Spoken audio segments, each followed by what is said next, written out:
Everyone, দেখো আজকে আমি বিরিয়ানি নিয়ে চলে এসেছি। প্রথমে মাংসটা ম্যারিনেট করে নেব। মাংসতে দেব টক দই, হলুদ, লঙ্কা গুঁড়ো, জিরে গুঁড়ো, তেল দিয়ে মাংসটাকে ভালো করে মাখিয়ে রেখে দেব কিছুক্ষণ। তারপর প্রেসার কুকারে আলু সেদ্ধ করে নেব।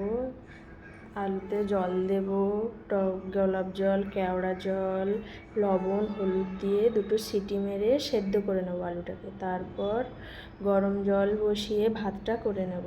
গরম জলে দেব গোটা গরম মশলা, গোলাপ জল, কেওড়া জল, যাতে ফ্লেভারটা ভালো আসে। একটু দেব লবণ, একটু সাদা তেল দিয়ে ভালো করে নেড়ে নেব। তারপর আগে থেকে ভিজিয়ে রেখেছিলাম 2 ঘন্টা চালটা, সেই ভেজানো চালটা দিয়ে দেব।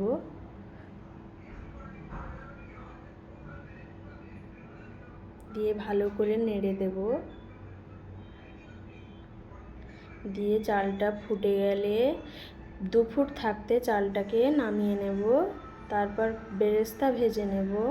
নিয়ে গরম তেলে গোটা গরম মশলা, লবঙ্গ, দারচিনি, এলাচ, তেজপাতা দেব। তারপর পেঁয়াজ দেব, দিয়ে একটু নেড়ে নেব। পেঁয়াজটা ভাজা হয়ে গেলে তারপর টমেটো দেব। টমেটোটা দিয়ে নেড়ে নেব একটু। নিয়ে একে একে রসুন দেব, রসুন বাটা দিয়ে ভালো করে নেড়ে নেব। তারপর নুন দেব, হলুদ দেব, লঙ্কা গুঁড়ো। আমি এখানে লঙ্কা গুঁড়ো ইউজ করিনি, আমি কাঁচা লঙ্কা পেস্ট আর আদা একসঙ্গে পেস্ট করে রেখেছিলাম, সেইটা দিয়েছি। তোমরা চাইলে লঙ্কা গুঁড়ো ইউজ করতে পারো। তারপর একটু জিরে গুঁড়ো দিলাম, দিয়ে মশলাটা ভালো করে কষে নেব। তোমরা যে যার পরিমাণ মতন লবণ আর ঝাল যে যেমন খাও সেই রকমভাবেই ইউজ করবে। তারপর একটু মশলাটাতে জল দেব, দিয়ে ভালো করে কষিয়ে নেব মশলাটা। মশলাটা কষানো হয়ে এসছে আমার, প্রায় দেখো তেল ছেড়ে দিয়েছে মশলা থেকে। তারপর একটু ভালো করে নাড়লাম মশলাটাকে। তারপর ম্যারিনেট করা মাংসটা দিয়ে দেবো একে একে।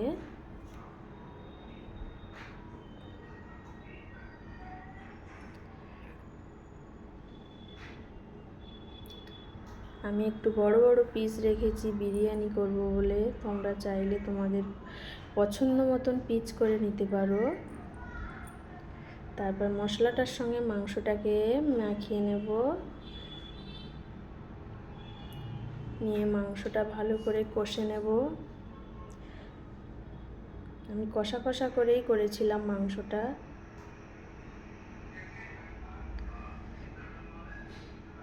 দেখো মাংসটা আমার প্রায় সেদ্ধ হয়ে এসেছে। এরপর গোটা ভাজা মশলা দিয়ে দেব, দিয়ে মাংসটাকে কষা কষা করে নামিয়ে নেব।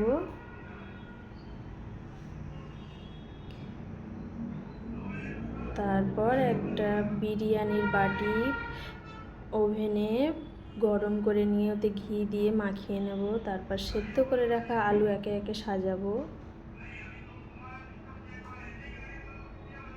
তারপর একটু মাংস, একটু গ্রেভি দিয়ে দেব, দিয়ে একে একে ভাত দেব। লেয়ারটা দেখো কেমন করে সাজাচ্ছি। তারপর ভাতের লেয়ার হয়ে গেলে বেরেস্তা দিয়ে দেব। এরপর দেব বিরিয়ানি মশলা।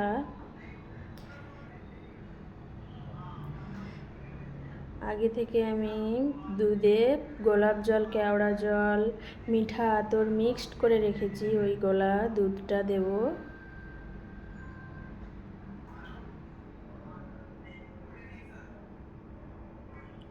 তারপর আরেকটা লেয়ার বানাবো, মাংস দেব, দিয়ে আবার ওই একইভাবে লেয়ার তৈরি করব। করে একটু উপর থেকে ঘি ছড়িয়ে দেব, দিয়ে একটু আটা মাখিয়ে নিতে হবে। নিয়ে বাটিটার ধারে ধারে দিয়ে ঢাকনাটা ভালো করে চেপে দিতে হবে। তারপর লো ফ্লেমে বাটিটা বসিয়ে প্রায় 30 মিনিট রেখে দিতে হবে। তারপর 30 মিনিট পর ঢাকনা খুলে দেখতে হবে তোমাদের দমটা কেমন হলো। দেখো আমার বিরিয়ানি রেডি। তোমরা সবাই দেখে বলো কেমন হয়েছে আজকের আমার রেসিপি।